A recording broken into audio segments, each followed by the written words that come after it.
Keth Varan had studied over 300 species in his long career. He had walked among the silicon-based Mordith, who communicated through vibrations in crystal. He had observed the hive-minded collectorate, where millions of bodies shared a single consciousness. He had even spent 2 cycles with the fearsome Vorith, watching them hunt lesser species across dead moons. Nothing had ever surprised him. Nothing had ever made him feel small or uncertain. He was Zilari, and the Zilari understood all things. When the collective assigned him to study the newly contacted species called humans, he accepted the mission with mild boredom. The preliminary reports described them as unremarkable. They were soft-bodied creatures with short lifespans, primitive technology, and no telepathic abilities whatsoever. They had only recently discovered faster-than-light travel, stumbling into the wider galaxy like children wandering into a forest full of wolves. Keth Varan expected to complete his observations within a single cycle and return home with another routine entry for the Great Archive. He was wrong about many things. This was the first. The human vessel that received him was called the Steadfast. It was a military ship, though the humans used the gentler term exploration vessel. Keth Varan found this amusing. He could see the weapon arrays hidden beneath the hull plating. He could count the torpedo tubes and calculate the yield of their fusion warheads. The humans smiled and spoke of peaceful exploration, while sitting atop enough firepower to crack a small moon. He noted this contradiction in his records but thought little of it at the time. Captain Laura Bennett met him at the docking bay. She was a female of middle years, with dark hair streaked with gray and eyes the color of storm clouds. She stood shorter than most of her crew, yet somehow she seemed to fill more space than anyone else in the room. When she spoke, others fell silent. When she walked, others moved aside. Keth Varan recognized authority when he saw it, and this small, soft creature possessed it in abundance. "Welcome aboard the Steadfast," she said, extending her hand in the human gesture of greeting. "I hope your stay with us will be educational." Keth Varan touched her hand briefly with his lower tendrils, mimicking the custom as best he could. Her skin was warm, almost hot by Zilari standards. Her grip was firm but not aggressive. She looked directly into his eyes without fear or submission, treating him as an equal despite the vast technological and intellectual gap between their species. This, too, he noted as curious. The first days aboard the Steadfast passed slowly. Keth Varan observed everything. He watched the humans eat their meals together in a large common room. Even though they could have easily consumed nutrients in private, they gathered around tables and talked while they ate, sharing stories about their families, their homes, their hopes. They laughed frequently, often at things Keth Varan did not understand.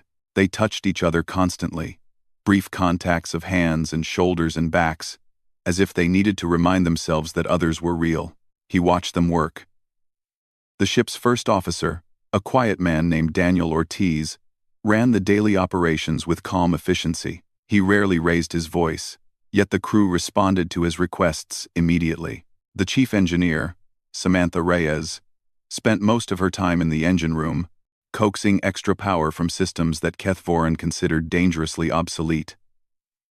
She spoke to the engines as if they were living things, praising them when they performed well and scolding them when they faltered. He watched them rest. They slept for nearly a third of each day, far more than the Zilari required.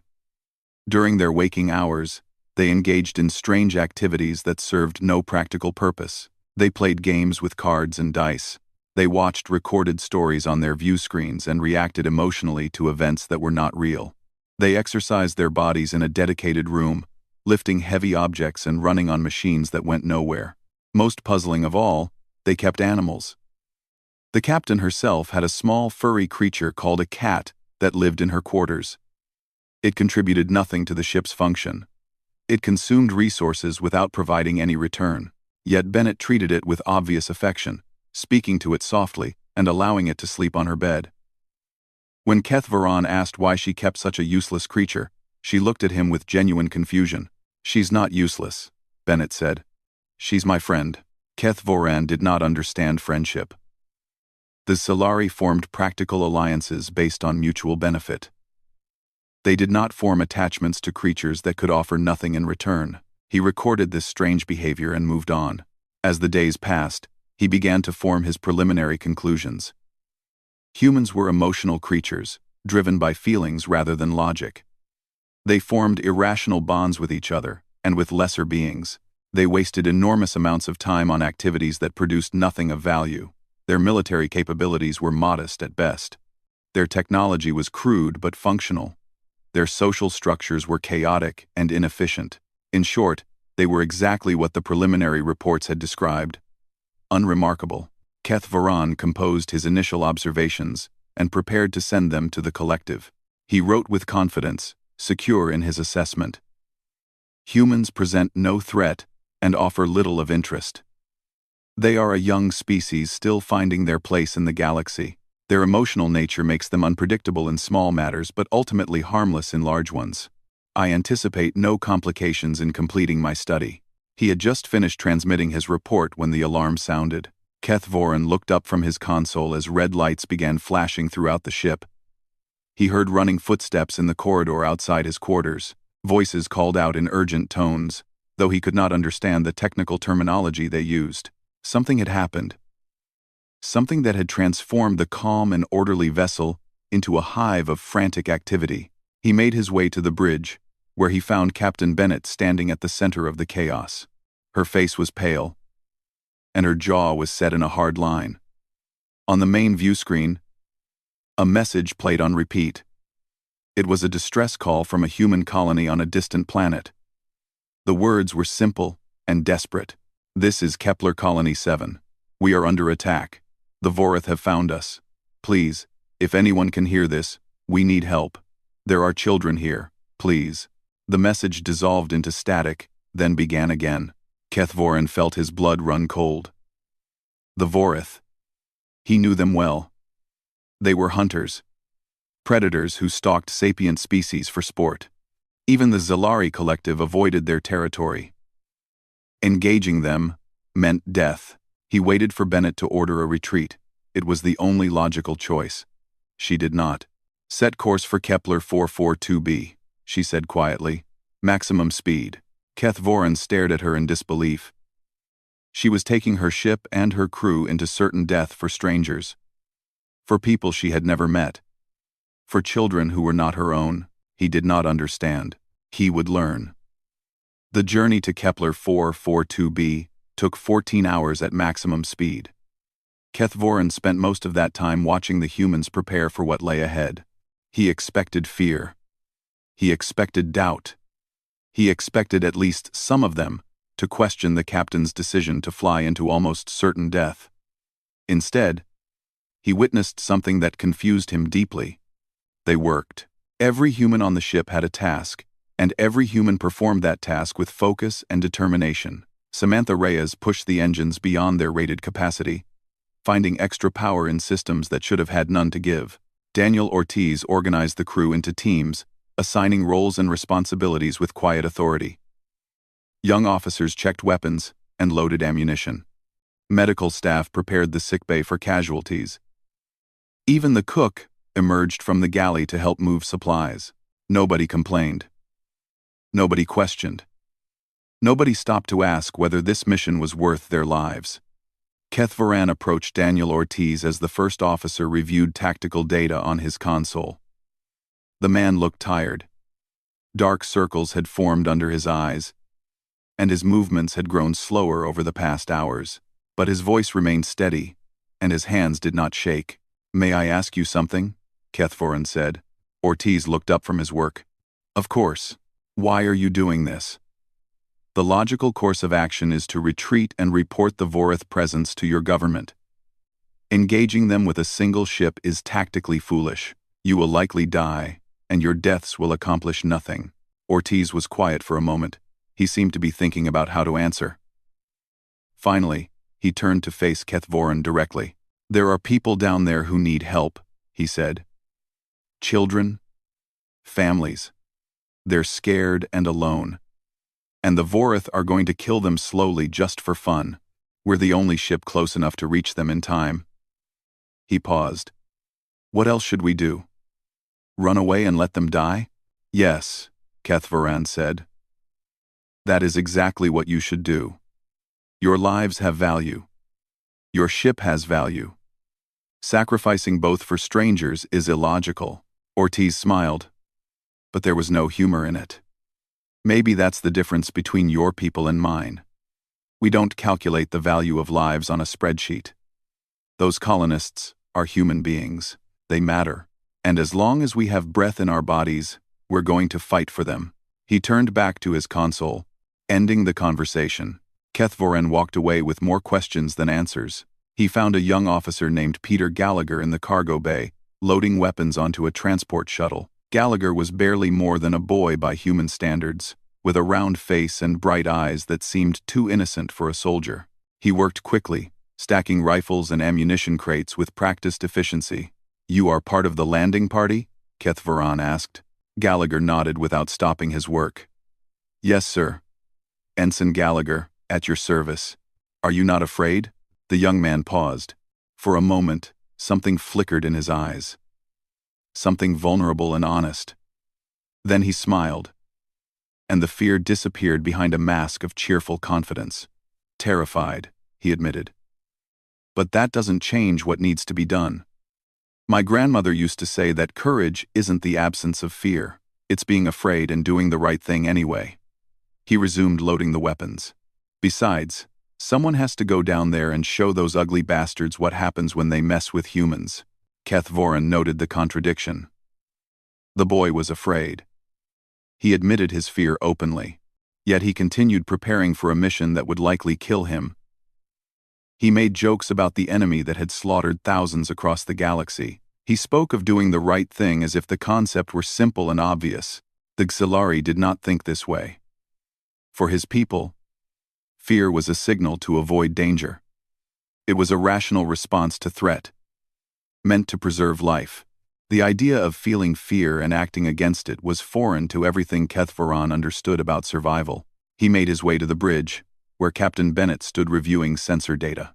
The planet had come into view on the main screen, a blue and green world that looked peaceful from orbit. But the data told a different story. Vorith ships circled the colony site. Smoke rose from burning buildings. The distress signal had gone silent hours ago. "Captain," Kethvoren said, "I must register my formal objection to this course of action. The colony is likely already lost.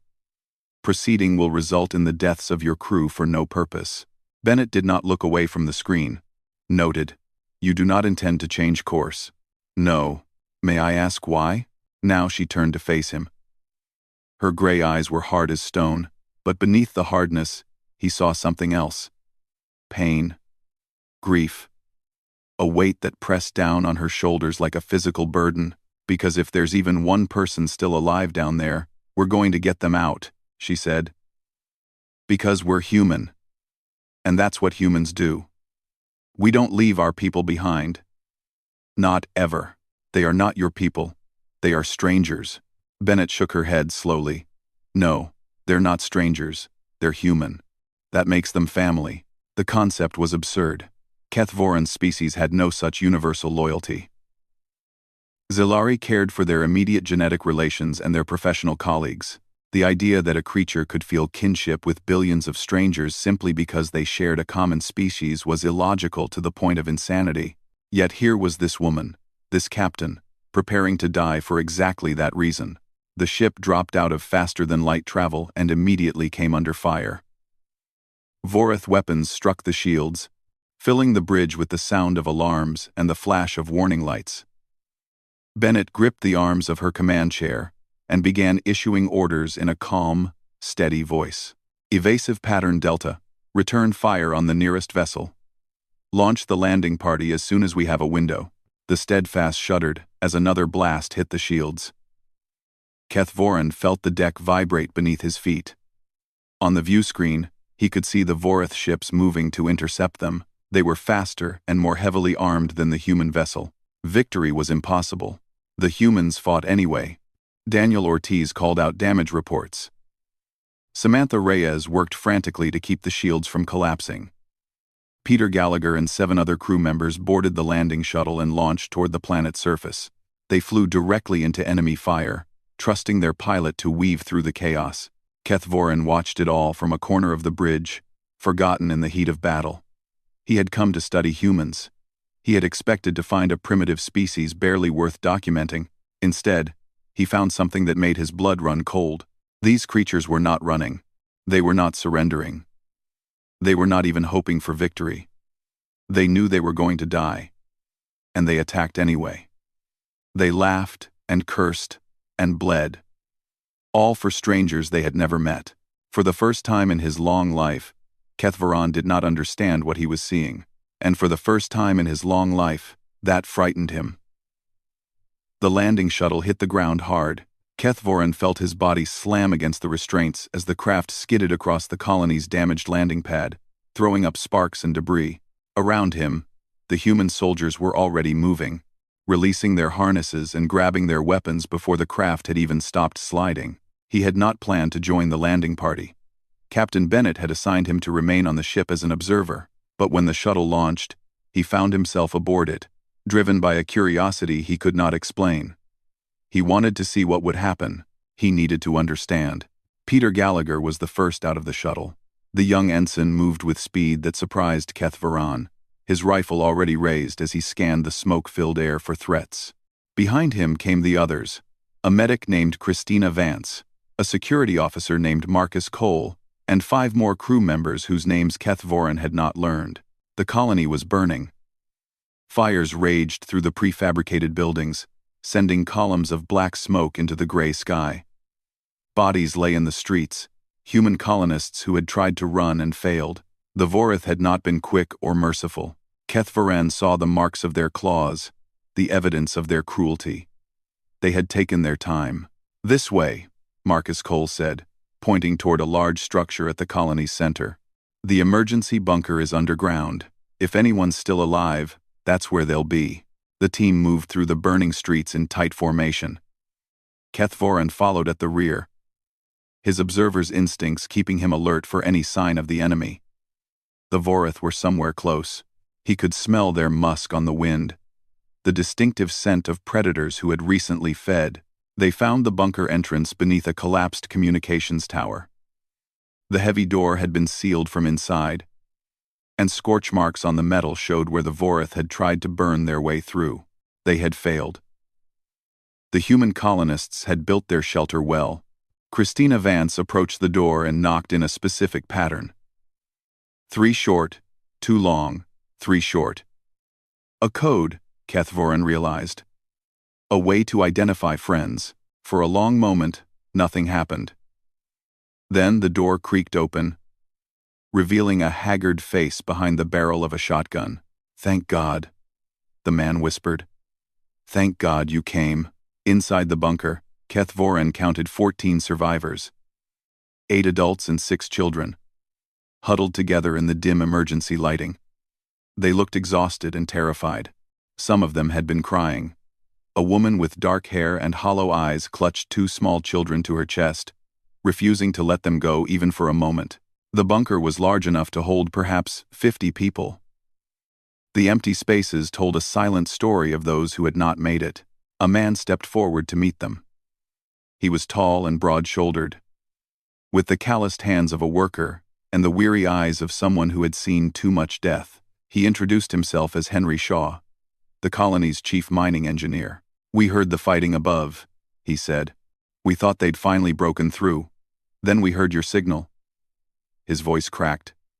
"We thought we were going to die here." "You're not dying today," Peter Gallagher said firmly. "We're getting you out." But even as he spoke, another sound reached their ears. A distant boom, followed by the shriek of metal being torn apart. Then another. Then another. Marcus Cole checked his communicator and went pale. "The Steadfast just reported in. They've driven off 2 of the Vorith ships. But more are coming. We've got maybe 6 hours before they breach the bunker with fresh forces." He looked at the others. "They know we're here now.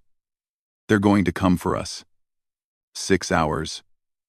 Kethvoran processed the information quickly. The shuttle had been damaged in the landing. It would need repairs before it could fly again.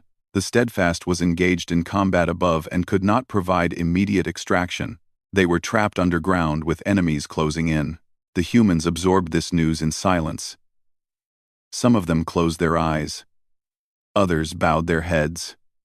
One of the soldiers, a young woman whose name Kethvoran did not know, pressed her hand against the wall and took several deep breaths. Then Captain Bennett's voice crackled over the communicator. She had remained on the ship, commanding the battle in orbit. Her words were calm and clear, despite the chaos around her. "Landing team, this is Bennett. Reinforcements are en route, but they won't arrive for 8 hours. You need to hold that bunker, whatever it takes. Do you understand?" Peter Gallagher responded without hesitation. "Understood, Captain. We'll hold." Bennett out. The communicator fell silent. For a moment, no one moved. Then Daniel Ortiz stepped forward.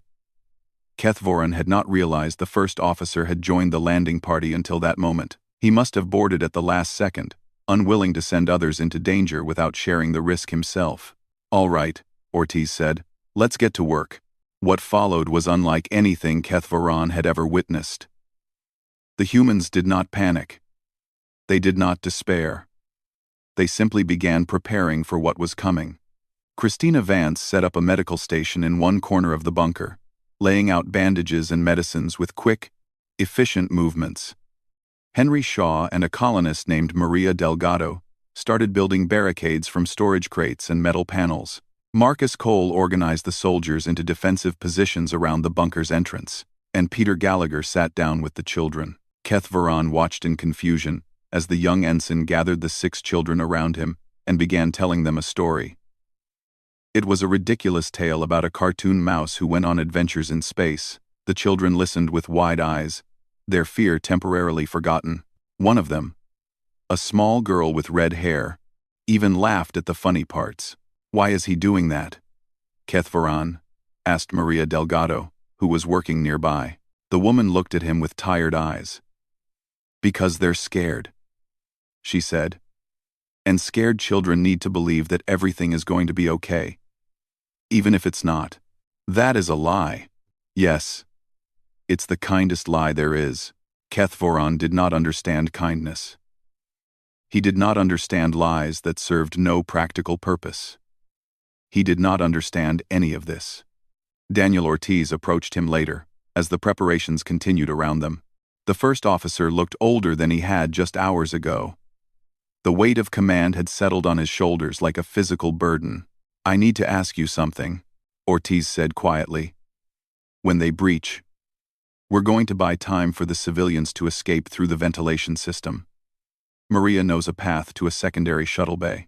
The shuttle there should still be functional." "You want me to lead them?" Kethvoran said. "You're the fastest.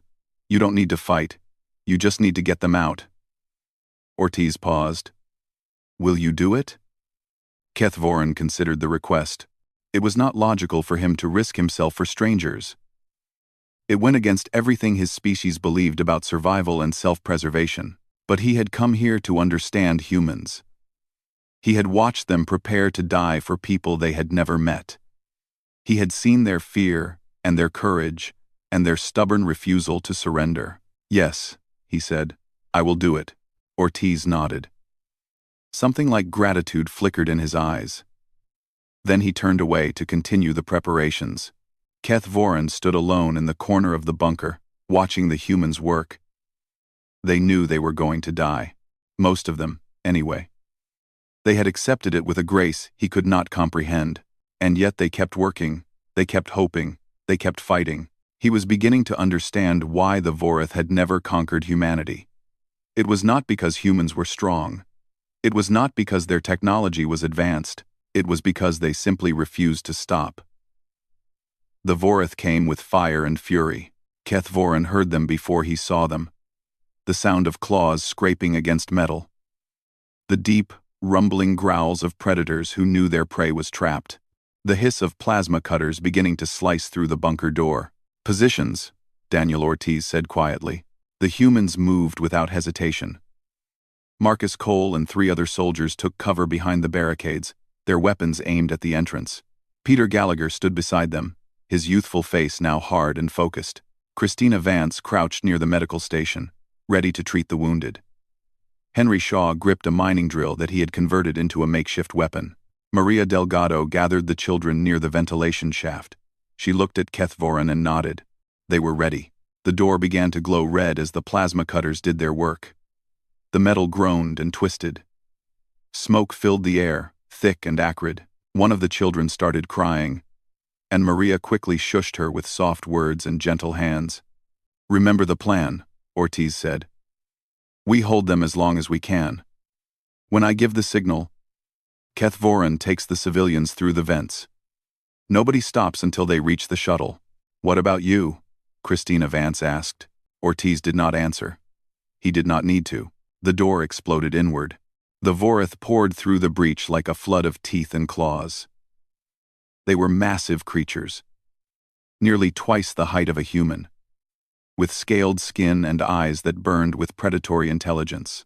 They moved fast, impossibly fast, their bodies built for killing. The humans opened fire. Kethvorin watched in horrified fascination as the battle unfolded. The human weapons were effective at close range, punching through Vorith scales and sending the hunters stumbling backward. But there were too many of them. For every Vorith that fell, 2 more took its place. Marcus Cole was the first to die. A Vorith claw caught him across the chest, opening him from shoulder to hip. He fell without a sound, his weapon still clutched in his hands. The soldier beside him screamed in rage and emptied his entire magazine into the creature that had killed his friend. The Vorith broadcast their intentions through speakers mounted on their armor. They spoke in perfect human language, their words designed to break morale and inspire terror. "Surrender, and we will make your deaths quick. Fight, and we will take days to kill you. Your children will watch as we feast on your flesh. They will hear your screams echo through these tunnels forever." Peter Gallagher laughed. It was not a sound of joy or humor. It was something darker, something wild. He stepped forward into the line of fire and shot the speaking Vorith directly in the throat. "Come and try," he said. Kethvorin had studied predators across 1,000 worlds. He had documented their hunting behaviors, their kill patterns, their methods of intimidation. He understood them. They were driven by instinct, by hunger, by the simple biological need to consume prey. What he saw in Peter Gallagher's eyes was something different. The young ensign was afraid. Kethvorin could see it in the tremor of his hands, the sweat on his brow, the rapid rhythm of his breathing. He knew he was going to die. He had accepted it, and yet he stood there, laughing at creatures that had slaughtered thousands. This was not courage. This was not bravery. This was something else entirely. Something that made Kethvorin's ancient blood run cold. "Now," Daniel Ortiz shouted. "Get them out now." Kethvorin moved. He grabbed Maria Delgado's arm and pulled her toward the ventilation shaft. The children followed, their small feet scrambling against the metal floor. Behind them, the sounds of battle continued.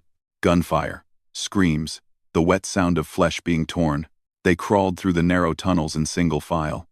Maria led the way, her knowledge of the colony's layout guiding them through the darkness. Kethvorin brought up the rear, his sensitive ears tracking the sounds of pursuit behind them. The Vorith were following. "Faster," he urged. "They are coming."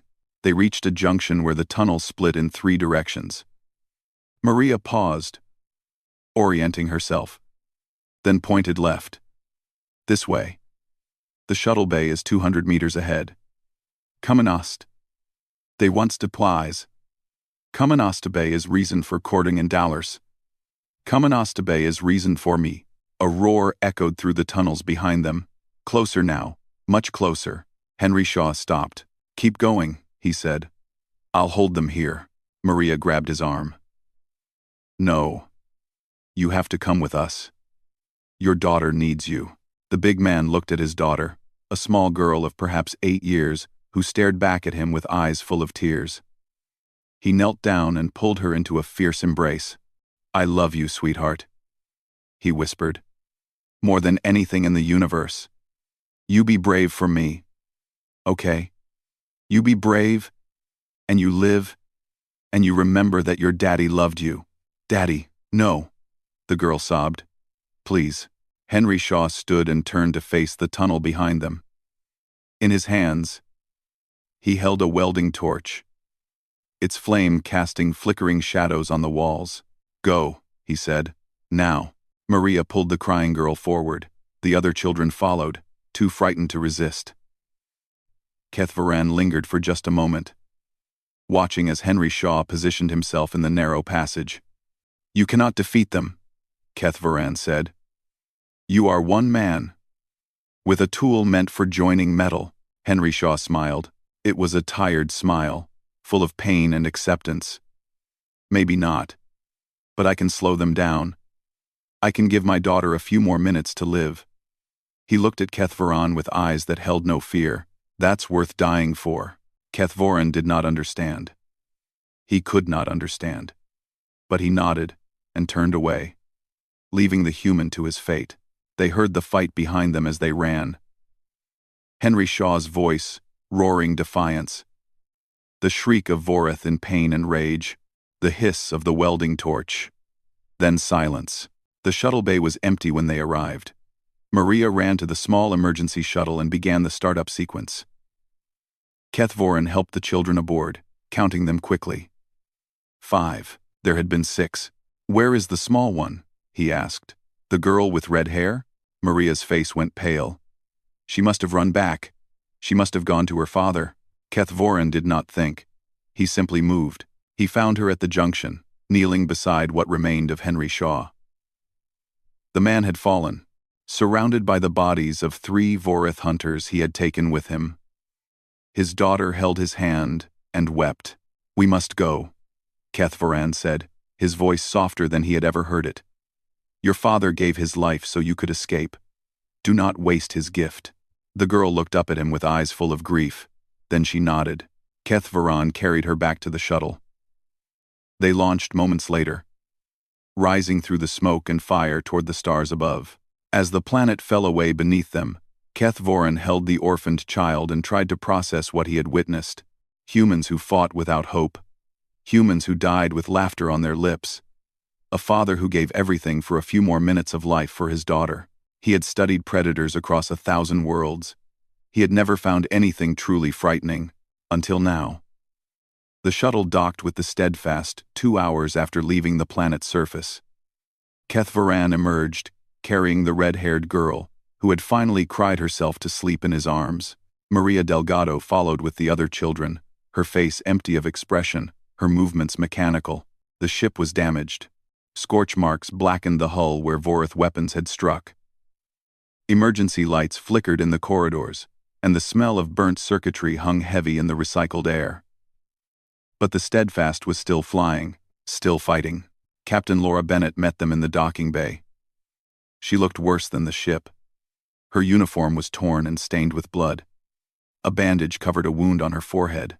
Her hands trembled slightly as she reached out to help the children disembark, but her eyes were clear, focused, unbroken. Status report, she said quietly. Maria answered in a hollow voice. 14 colonists made it to the bunker. 5 children survived. The rest, she could not finish. Bennett nodded slowly. She did not ask about the landing party. She did not need to. The empty spaces told the story. Daniel? She asked. He held the door, Maria said. He and Peter and Christina and the others. They held until we were clear. End quote. For a moment, something cracked in Bennett's composure. Her jaw tightened. Her eyes grew wet. Then she blinked. And the mask was back in place. Get the survivors to medical, she ordered. Have them checked for injuries. Make sure they eat something and get some rest. She turned to walk away, and Kethvaran saw her pause. Just for a second, her hand pressed against the wall, and her shoulders shook with silent grief. Then she straightened and continued toward the bridge, leaving no trace of weakness behind. The journey back to human space took 3 days. Kethvaran spent most of that time in his quarters, writing his report. The words came slowly, each sentence a struggle. Everything he thought he understood about the universe had been shattered in that bunker, and he did not know how to piece it back together. On the second day, there was a memorial service. The humans gathered in the cargo bay, which had been cleared and arranged with rows of chairs. Captain Bennett stood at the front, reading names from a list. Daniel Ortiz, Peter Gallagher, Christina Vance, Marcus Cole, Henry Shaw, and others. So many others. For each name, a crew member stepped forward and shared a memory. Someone talked about Daniel's quiet wisdom and his terrible taste in music. Someone else recalled Peter's ridiculous jokes and his habit of giving away his dessert rations to anyone who looked sad. A young engineer spoke about Christina's kindness, how she had stayed up all night talking him through a panic attack during his first deep space mission. They laughed and cried and held each other. They told stories about the dead as if they were still alive, as if they might walk through the door at any moment and join the conversation. Keth Varan watched from the back of the room, trying to understand. His people did not mourn like this. The Zilari acknowledged death as a natural process, an inevitable transition from one state to another. They did not weep for the fallen. They did not gather to share memories. Such displays of emotion were considered primitive and wasteful. But watching the humans grieve, Keth Varan began to wonder if his people had lost something important. The love these creatures felt for each other was fierce and painful and beautiful. It drove them to impossible acts of courage. It gave meaning to their short lives. Perhaps emotion was not a weakness after all. When the memorial ended, he sought out Captain Bennett. He found her alone in the observation deck, staring out at the stars. The red-haired girl sat beside her, sleeping peacefully with her head in the captain's lap. Bennett stroked the child's hair with gentle fingers, her expression soft in a way Keth Varan had never seen before. "May I speak with you?" he asked. Bennett nodded without looking away from the window. "Of course. I am completing my report for the Xilari Collective. I find myself struggling to explain what I witnessed on that planet." He paused, searching for the right words. "My people believe that survival is the highest purpose. We act according to logic and self-preservation. We do not sacrifice ourselves for strangers. We do not fight battles we cannot win. And you think we're foolish for doing so?" "I did, at first." Keth Varan moved to stand beside her, his many eyes reflecting the starlight. "Now I am not certain what I think. I watched your crew die for people they had never met. I watched a father give his life for a few extra minutes. I watched a boy laugh in the face of monsters." He turned to look at her directly. "I have studied predators across 1,000 worlds. I believed I understood danger. I was wrong." Bennett finally met his gaze. Her gray eyes were tired but not empty. Behind the exhaustion, he could see something burning. Something unbreakable. "What changed your mind?" she asked. "The Vorath are predators," Keth Varan said slowly. "They kill because it is their nature. They hunt because their instincts demand it. This makes them dangerous but predictable. They can be understood. They can be avoided." He paused. "Humans are different. You feel fear, and you act anyway. You know you are going to die, and you fight anyway. You weep for your enemies and mourn for the violence you commit. You are not conquerors or predators. You do not wish to dominate. You simply want to protect what you love. And that frightens you?" "Yes."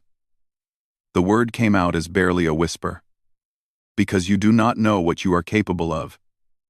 You have not yet been pushed to your limits, and I fear what might happen if someone gives you a reason to discover them." Bennett was quiet for a long moment.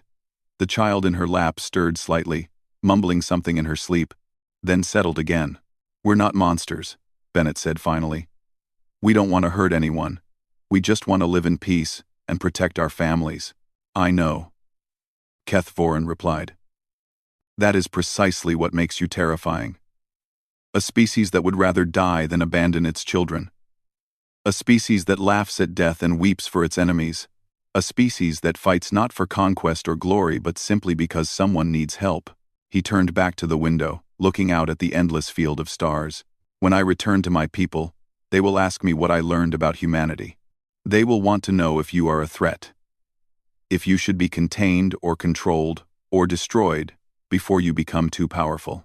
And what will you tell them? Keth Voren considered the question carefully. He thought about Daniel Ortiz holding the door. He thought about Peter Gallagher laughing at monsters. He thought about Henry Shaw and his welding torch and his final words to his daughter. "I will tell them the truth," he said. "I will tell them that humanity is the most dangerous species I have ever encountered. Not because of your weapons or your technology, or your numbers, but because of your hearts." He looked at Bennett one last time. "I will tell them that it was among humanity that I finally understood true fear. Not fear of what you might do to us. Fear of what you might become if we ever threaten what you love." The captain did not respond. She simply nodded and turned back to the stars, her hand still gently stroking the sleeping child's hair. Keth Voren left her there and returned to his quarters to finish his report. The final entry took him many hours to write. When it was done, he read it once more before transmitting it to the collective. Humans present a unique challenge to our understanding of the universe. They are not logical. They are not efficient. They are driven by emotions that we have long dismissed as primitive weaknesses, and yet those very emotions make them capable of things no other species can match. They will sacrifice everything for strangers. They will fight impossible battles for abstract ideals. They will love so fiercely that death itself cannot break their bonds. My recommendation to the collective is simple. Do not threaten humanity. Do not challenge them. Do not give them a reason to turn their terrible love against us. For if we do, we will learn what every Vorith hunter learned in that burning colony, that there is nothing more dangerous in this universe than a human with something to protect. He sealed the report and sent it into the void. Then Keth Voren, observer of 300 species, sat alone in the darkness and contemplated the strange, frightening, beautiful creatures he had found among the stars. And for the first time in his long life, he was grateful that they had decided to be his friends.